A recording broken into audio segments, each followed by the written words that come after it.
E aí, meus amigos são paulinos, uma excelente sexta-feira, um bom final de semana para todos e vamos aqui com mais um vídeo no canal, trazendo as últimas informações do Tricolor nessa preparação para encarar a equipe da Chapecoense somente na próxima quinta-feira pelo Campeonato Brasileiro. Além disso, mais informações dessa renovação de contrato de Marcos Antônio até 2030. Se inscreva no canal, deixe seu like, se quiserem deixar a opinião de vocês aí nos comentários e vamos com o vídeo. Tá? Vamos Aliás, lá. eu achei bonita a apresentação ali da renovação, o vídeo, hein? Da renovação do Marcos Antônio. O Departamento de Foi da Comunicação hora, né? de São Paulo tá Tá mandando bem, caprichando né? mesmo. O Hernani tem mais detalhes sobre isso do contrato, mas... Aliás, o a Felipe notícia que Espíndola, vocês anteciparam aqui, né, na semana passada. E ontem, cara, aquele vídeo ali caprichado com os carros e tudo porque mais, sempre o Marcos Antônio foi chamado ali entre a boleirada de motorzinho, né? Ah, é por isso? E assim, o motor do time. O Marcos Antônio é o motorzinho do time.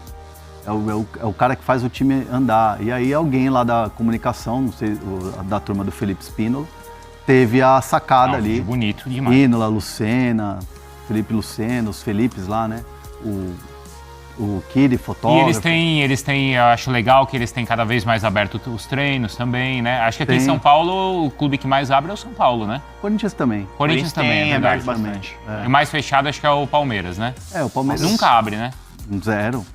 Mas às vezes tem anos as que eu não vejo. entrevistas, né? Às vezes tem as entrevistas. Ou coletiva de apresentação ou alguma exclusivinha ali, mas quando você vai, você já não tem nada. Mas No treino máximo mesmo... você vê o Abel jogando pádel com a comissão técnica. Treino mesmo, é? Opa, eu já vi várias vezes. Você nunca viu? Não. É legal, dá Dá jogo pra bom. ver? Lá? Pra ver, dá jogo bom. Eu passo ali, os caras me chamam, eu vou lá, né? Não, claro, é. Eu não tenho... É que... Assim, não sei se é... Tô falando aqui, não sei se é liberado pra galera ir lá. Mas eu passo ali, às vezes, os caras estão jogando, os caras me chamam, eu Eles fico tão lá lá. assistindo. Mas de treino mesmo é o Corinthians que tem aberto e o São Paulo. E o São Paulo. O São Paulo bastante. Você gostou da apresentação do vídeo lá, ô Viola? Ficou, né? E a voz é do Hernanes? Tem algumas vozes... Tem algumas, né? De alguns volantes? Alguns jogadores que foram motores do time, em algum momento importante da história de São Paulo. Foi igual o anúncio da chegada do Cauli, porque ele veio da Bahia, né, tudo E aí mais. era Jorge Wagner, o menino lá, como é que é o nome dele? Fabão e o Ed Carlos. Que fizeram mandar as Essa boas-vindas do Cauli eu não vi. A do Cauli foi Mas a top de ontem também. repercutiu bastante. E até 2030, né, o contrato? 2030, um contrato que traz uma multa rescisória de quase R$1 bilhão Nossa. para o mercado nacional, 900 milhões. Caramba. E aqui é importante a gente falar, né? Porque tem uma conta. Você faz X valor da multa que aumentou versus, vezes, melhor dizendo, 2.000 o salário do cara, que também teve um aumento salarial, e aí essa multa, no cálculo geral, ela bate 900 milhões de reais para clubes nacionais. Ou seja, é uma multa impagável. E para clubes de fora, 100 milhões de euros, que dá 600 milhões de reais. É muito difícil o jogador sair pela multa, mas é uma multa que protege o São Paulo, principalmente do assédio que teve do Flamengo ali nos últimos meses, né? O Boto, Antes de ter essa renovação, o né? Boto queria muito a contratação do Marcos Antônio, tinha tido até um ok do Felipe Luiz à época, e o São Paulo, assim...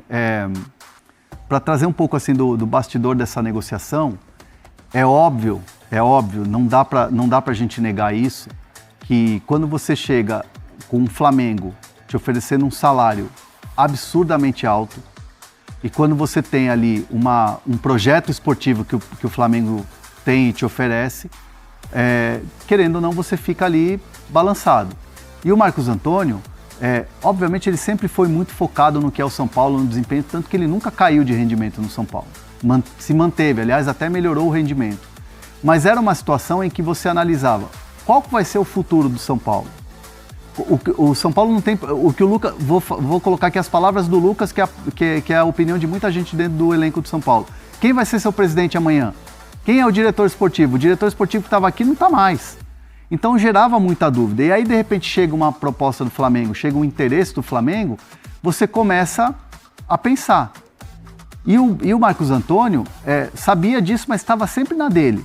Falou assim, olha, vocês resolvem, tá aqui, meus representantes, e ele é bem representado pela Rock Nation. E o Marcos Antônio sempre se preocupou dentro de campo. Mas tinha ali um incômodo para o São Paulo, que era esse interesse do Flamengo.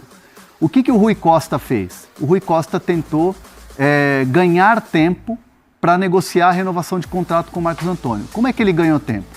Fez um tete-a-tete com o Boto. Foi até um hotel, desse hotel chique que tem aqui em São Paulo, onde mora o Memphis. Eles tiveram uma reunião ali. Ah, é? Um cara a cara ali, um café. E o Rui Costa falou pro Boto, olha, eu não quero liberar o meu jogador, não vou negociar. Então não vem com conversa. Fechou as portas mesmo, né? Algo do tipo assim, não foram essas palavras, mas assim, ó, não queremos negociar. E o Boto entendeu e tal, enfim, a postura do Flamengo foi sempre uma postura muito de um belíssimo jogador e tal, vamos ver. Num segundo momento, se negocia com o Flamengo aquela opção de compra caso venha uma outra proposta para o futebol aqui nacional e fora. Tipo assim, ó, se alguém vier atrás do Marcos Antônio, se a gente decidir negociar, vocês têm a preferência de compra. Então, assim, não foi uma negociação que chegou a ser batido o martelo, mas foi uma ideia discutida. E nisso o Rui Costa foi ganhando tempo, com essas possibilidades aí para dar uma acalmada no Flamengo. Porque se você dá uma opção de compra, se você dá uma preferência de compra para o Flamengo, você dá uma acalmada e deixa o jogador tranquilo, que foi o que o Rui Costa tentou nessa possibilidade. E nisso foi ganhando tempo. E aí reunião aqui com a Rock Nation, com os representantes do Marcos Antônio, conversas com o Marcos Antônio. Olha, Marcos, aqui você vai ser ídolo. Se você continuar jogando, você está jogando, a torcida te ama. O São Paulo vai melhorar, tem tudo para melhorar. O presidente Macis falou isso muito para ele. Ó, a gente está num processo de reconstrução, vai chegar o Rafinha. O Rui Costa hoje é o cara forte do futebol, ele vai ter a ajuda do Rafinha no dia a dia com vocês ali no vestiário. Então, está se montando um grupo de trabalho interessante. Aqui você vai ser valorizado. São Paulo está tentando melhorar a questão do fluxo de caixa, não quer mais atrasar salário, para vocês ficarem tranquilos. Foca no futebol, foca dentro de campo. Aqui a gente vai garantir o que você merece, que é um aumento salarial, uma valorização e um contrato longo. E que baita valorização foi essa apresentação, por exemplo, além, claro, da questão financeira. Mostra o quanto ele é importante dentro do elenco. E nisso o Rui Costa foi muito habilidoso nos bastidores. E até que ele consegue sacramentar essa assinatura junto com os representantes. E os representantes saíram muito satisfeitos. Por quê? Porque o jogador está valorizado. E existe a possibilidade ainda, uma expectativa de seleção brasileira pro Claro, tá no radar, não é? Claro. Ele foi visto lá... Tem jogado bem. Ele foi visto lá em Curitiba, contra o Coritiba, pelo Juan. O Juan foi lá assistir o desempenho do Marcos Antônio. Então, hoje em dia, nos bastidores do São Paulo, essa negociação bem-sucedida foi muito comemorada pelo Macis, pelo Rui Costa, pelo Rafinha, e a cerejaça do bolo vem com o departamento de comunicação muito competente fazendo esse anúncio que deixou a torcida maluca. Vamos falar do Tricolor então? Tricolor aí negociando naming rights. Como é que tá isso? A BYD vai virar o Morumbid, o Morumbis? Morumbi BYD, né? BYD. Depende, né? Depende BYD. da portuguesização. Mas a apuração minha com o Gabriel hoje é que o São Paulo já vinha conversando, na verdade, né? Não tinha aberto ainda a negociação. Mas o São Paulo tinha uma conversa no ano passado, ainda quando o Júlio Casares era presidente do clube. E abro um parênteses aqui, o Júlio Casares é muito próximo do VP da marca aqui no Brasil, Alexandre Baldi. Que é São Paulino, inclusive, né? Exclusiva sua, inclusive. E na temporada passada eles conversavam e, em meio à crise política, as conversas meio que não avançaram. Só que nessas últimas semanas a gente tem escutado que São Paulo travou as negociações com a Mondelez, que é a atual detentora da Lacta, do Bis, e que dá o nome do Morumbis. E por conta disso, São Paulo agora avalia as outras possibilidades. E a gente apurou agora há pouco que o São Paulo havia pedido na temporada passada quase 200 milhões de reais para a BYD, para trocar a nomenclatura do estádio. Então, hoje, o acordo com a Mondelez de mais ou menos 25 milhões por ano. Com a BYD, o contrato seria por no mínimo 5 temporadas e somado 5 temporadas vezes 35, que era o valor anual fixado, a ideia era essa, subiria para 175 milhões, invadindo o centenário. Então, de 25 vai para 175? Não, de 25 para 35. Para 35, certo. Fazendo o contrato atual é de 3 anos, né? Então, 75. O contrato com a BYD poderia ser de 5 temporadas, 175. Liguei a inteligência artificial no telefone. E já existe uma ideia de que não vai ficar a Mondelez de fato, porque eles têm ali divergências, têm um compliance muito ativo também, então não vai estender esse vínculo, e aí já é algo que está sendo captado pelo clube para tentar achar novas marcas, e aí o vínculo seria maior, né, 10 milhões anuais a mais, e também mais extenso, 5 anos de contrato. E aí fica bom para as duas partes? O que falta aí para acertar tudo isso? Isso é algo que ficou congelado, porque estava sendo conversado, então, na antiga gestão, Porque já era uma Casares, relação né? próxima do E eu Casares com a soube empresa. que foi mais para novembro a reunião, aí chega dezembro e a coisa vira o que virou no São Paulo, né? Então eles não falaram mais no assunto, mas não houve uma resposta em definitiva da BYD no sentido de não vai rolar, sabe? A gente já não vai mais aceitar essa ideia. Ficou assim, congelado, sabe? Ninguém mais fala. E aí com essa reportagem de hoje, eu soube também que virou algo que voltou a ser assim, conversado, tipo, vamos falar, vamos marcar de novo, vamos tomar aquele café. Vamos tomar um chopp. E existe uma ideia também de que executivos globais da marca, né, executivos aí de fora do Brasil, entendem que é um acordo que faz sentido. Então entendem que é algo que dá para conversar. Só o ponto, né? Veio com o Casares.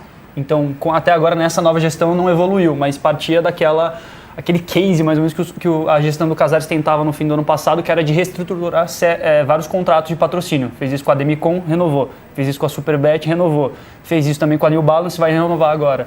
E a ideia era renovar com a Mondelez, com o Morumbis, que é visto como um case de sucesso, ele mesmo já falou isso outras vezes, porque adiciona só uma letra por sim, 75 porque você milhões. mantém a característica do nome, né? Ainda mais de um estádio como o Morumbi, né? Um estádio lendário. Então, você manter essas características é muito interessante, né? Você mantém essa conexão, essa tradição. E Massis, presidente Harry Massis, ele já se posicionou, ele tem interesse nessa mudança? O São Paulo quer renovar o name right, né? De alguma forma. Exatamente, São Paulo quer manter essa fórmula, acha que faz sentido, né? Acha que é algo simples, tem esse pequeno trocadilho, vai mudar agora 2 letras, caso feche BYD, né? Tem o Y e o D. Mas vai ter que falar Morumbid, né, gente? Acho que a torcida vai falar Morumbid, né? Imagina dessa forma. Mas tem que ser Morumbid. Morumbi ID é demais. Não, né? Vai ter que ter um lobby com a imprensa aí pra acertar o... Não, Morumbi. Exigir dessa forma. Mas o Massis, ele é favorável, assim, a essa questão do naming right, mas ele ainda não conversou com a marca, porque era algo conduzido no passado, que volta à tona hoje, né? E algo que pode haver, assim, uma nova reunião. Boa, então a gente vai acompanhar dessa história, né? Como é que o São Paulo aí precisando, né, de turbinar suas finanças. Então tem, claro, nos contratos de patrocínio, uma das principais fontes, ainda mais o name rights de um estádio como o Morumbis, podendo virar Morumbid agora. Em vez de distribuir chocolate, vai ter que distribuir carro pra galera, pra torcida. Falando em Morumbis, por enquanto, como é que tá o gramado, hein? Show do AC/DC, isso já gerou uma polêmica danada, né? O São Paulo perdendo seu estádio em momentos tão importantes da temporada, já foi assim no ano passado. Como é que tá o gramado nesse momento para o São Paulo voltar a jogar lá? É tudo dentro dos conformes, né? O São Paulo já tinha decidido que jogaria no dia 12, agora na quinta-feira que vem contra a Chapecoense. Inicialmente no Brinco de Ouro, depois houve a mudança de rota, vai jogar no Canindé. São Paulo vai trocar o gramado porque não dá pra você ter uma trinca de shows do AC/DC, o Angus Young pulando lá em cima do gramado. Arnaldo Ribeiro desgastou muito o gramado também, né? Derrubou coisa lá, derrubou cerveja. O Arnaldo foi também? Tirone eu vi. Eu vi no Stories, eu falei, a culpa do gramado. Eu vi Eduardo Tirone lá. O Arnaldo foi também, então. Porque ele falou que não ia. Foi. Falou que não ia. Falou aí eu falei, você pode ir de arquibancada. Né? Falou que foi a contragosto. O velho truque, né? Eu falei, você pode ir de arquibancada, que aí a culpa não é sua, não tem problema. Ele disse que do Waze ele ficou batucando na frente ali pra tentar abafar o som. Né? Tá vendo, gente? Olha só o que acontece. Mas e um detalhe, a Live Nation tem que arcar com todos os custos. Eu escutei do primeiro prego ao último fio do gramado. Eles têm que bancar tudo porque o São Paulo tá trocando por conta dos shows. Então todo o custo da troca parte também do acordo com a Live Nation. Vamos falar mais de São Paulo, mas envolvendo o mercado. Alisson já foi, né? Já tá agora no Fluminense, né, Gabriel e Valentim? Exatamente, Alisson e Ferrarese já foram, né? Os dois já estão no Rio de Janeiro fazendo exames para assinar contrato. 2 negócios já que estão assim, concretizados, concluídos, já não vão para o jogo de quarta-feira. E são dois jogadores que tinham, né, um vencimento mensal alto, então tem uma estimativa de cerca de R$1 milhão a menos na folha com a saída dos dois, né? O Alisson 550, Ferrarese 450 em média, então R$1 milhão a menos aí para os cofres do clube na folha mensal, Lu. É isso, né, Valentim? E o São Paulo agora fica de olho nessa janela interna, né, que vai até o dia 24 de março para jogadores que atuaram no estadual. Inclusive o Arnaldo Lemuru tá na live, é verdade. O Alisson só saiu do São Paulo, só pôde sair do São Paulo porque ele entrou em campo contra o Mirassol. Senão ele não poderia estar incluído nessa janela porque ela só envolve jogadores que disputaram o estadual. Ela foi inicialmente feita para os times menores que não tiveram oportunidade de trocar e que valorizaram os ativos durante esses campeonatos de estado para poder vender ou poder negociar, enfim, depois do fim da janela agora que terminou no dia 3 de março. São Paulo está sondando algumas posições, a saída do Ferrarese abre um espaço na zaga e a avaliação é que o Alisson, por toda aquela questão com a torcida, se desvalorizou como um todo, tanto em valor ativo, o São Paulo, por exemplo, ia lucrar com o próprio empréstimo, ele saindo renderia ao São Paulo um valor e o Ferrarese era considerado um zagueiro caro para ser reserva. E o São Paulo agora parou de usar a linha de 3. Com a linha de 3 ele já era reserva, né? O Sabino, o Arboleda e o Alan Franco eram o trio de zaga preferido. Com a saída da linha de 3, o São Paulo agora vem usando o Alan Franco e o Sabino. Ele pulou para segundo reserva. O São Paulo achou que era muito caro, a folha salarial vai ficar muito alta. Ficou por conta do custo-benefício. E o Isaac da base também, zagueiro, vai subir em definitivo agora também para fechar esse sexto zagueiro do elenco. Mas precisa de um zagueiro? A gente estava conversando com o PVC essa semana. Ele falou, mesmo que o Crespo tenha mudado um pouco a estrutura do time, jogando com 2 zagueiros e não com 3, ele ainda tem essa possibilidade, às vezes ele ainda adota esse formato. E chegou mais um zagueiro justamente para suprir esse desejo do Crespo. Agora ele saindo, né? Por mais que, alivia um pouco a folha, custo-benefício, isso é um fator fundamental aí para o São Paulo. Mas vai precisar de um zagueiro a mais? E aproveitar essa janela de agora? Então, Lu, tem 5 já, né? Ter 6 zagueiros profissionalizados, né? Acho que mais um jovem da base ali consegue compor a posição. O Dória joga apenas pela esquerda, então talvez é uma logística ali de contratação que é pensada para outro modelo.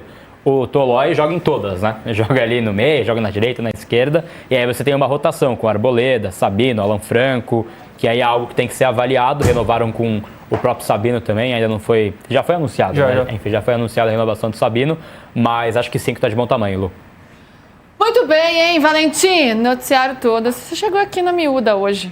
E vou trazer aqui agora uma breve matéria do GE, trazendo algumas informações do São Paulo nesse jogo contra a equipe da Chapecoense, que vai ser no estádio do Canindé, abre aspas. O São Paulo encerrará na partida contra a Chapecoense no dia 12 de março, uma sequência de quase um mês atuando fora de casa.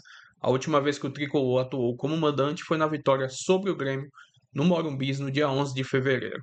O estádio São Paulino não poderá receber o time de Hernan Crespo na próxima rodada, porque o local passa por manutenção no gramado depois de receber 3 apresentações da banda AC/DC. Mesmo ainda longe de casa, a diretoria espera criar um ambiente de pressão no Canindé. O fator Caldeirão foi levado em consideração na opção do Estádio da Portuguesa como casa provisória do Tricolor. Segundo a apuração do GE, a proximidade entre jogadores e a torcida é vista internamente como um fator que pode favorecer o São Paulo na partida contra a Chapecoense. Nas últimas semanas, Rui Costa, executivo de futebol do clube, e Rafinha, gerente esportivo, fizeram visitas técnicas ao Canindé. Em dezembro, o gramado do estádio passou por um tratamento especial visando a temporada de 2026. O Canindé tem capacidade para cerca de 22 mil pessoas, mas atualmente o estádio está liberado para receber apenas 16 mil pessoas. A comercialização de ingressos para o confronto ainda não começou. Após a partida com a Chapecoense, o São Paulo ainda encarará Red Bull Bragantino e Atlético Mineiro fora de casa, antes de retornar ao Morumbi, o que deve acontecer no Clássico diante do Palmeiras no dia 21 de março. Enfim, lembrando que o jogo vai ser na próxima quinta-feira, no dia 12 de março, lá no Canindé.